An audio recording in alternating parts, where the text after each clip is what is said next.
The sea was angry that week. Wind slammed against the lonely cliffs of Alanma, one of the remote Flannan Isles' ragged rocks, rising like the broken teeth of an ancient creature. Every sailor knew that place. Every sailor feared it. But on December 26, 1900, the ocean wasn't the only thing hiding something. The relief ship, Hesperus, pushed through the waves, its crew exhausted after days of storms. They expected to see the familiar pulse of the Lighthouse One comforting flash, cutting through the endless gray. Instead, nothing. No beam.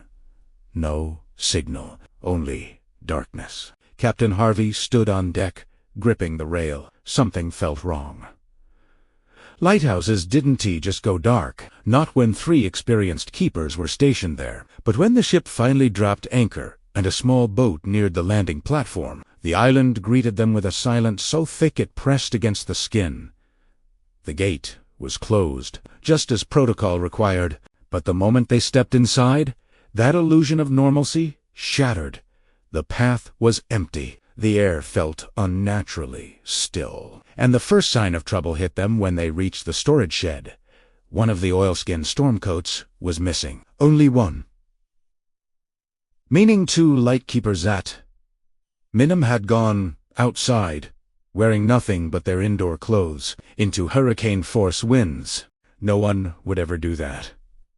Not on this island. Inside the lighthouse living quarters, the clocks were all stopped. The beds were made. The dishes washed. A half-eaten meal sat on the table, untouched. Chairs pushed back, as if the men had risen suddenly, urgently. And on the kitchen wall, the logbook waited. Its final entries didn't match the calm interior. Severe winds. Much worse than usual. Storms so bad, I have never seen such before. The men appear terrified. Even James! That line froze everyone, because James Duquette, the principal keeper, was known as iron-willed, unshakable. If he was afraid, something extraordinary had happened. The last line came 3 days later. Storm ended. Sea calm. God is over all. But here was the thing. Meteorological records proved that between December 12th and there were no storms anywhere near the Flannan Isles. Whatever terrified them wasn't a storm. The search party followed clues down the narrow path to the West Landing. There, the island began revealing its secrets. A wooden crate had been ripped from its anchor's bolts twisted. A life gone. The iron railings bent outward, as if by tremendous force, and a massive 70-foot cliff face bore scars of impact, like something large had slammed into it from below. But one question haunted everyone. Why would all 3 men go outside? Protocol demanded that at least one keeper remain inside the lighthouse at all times, especially during danger. Inside the deserted tower, the light mechanism was found polished, maintained. The lamp itself was cleaned, wicks trimmed, everything perfectly in order, up until the moment the light went out. It was as though the keepers had simply walked out during routine work, and were swallowed by the world. Rumors spread fast. Sailors whispered before authorities could silence them. Some said a rogue wave, one of the legendary killer waves, rising over 100 feet, had surged out of nowhere, pulling the keepers into the sea. Others claimed a sudden landslide dragged them down the rocks, offering no time for escape. But then came the more chilling theories that something else was on the island.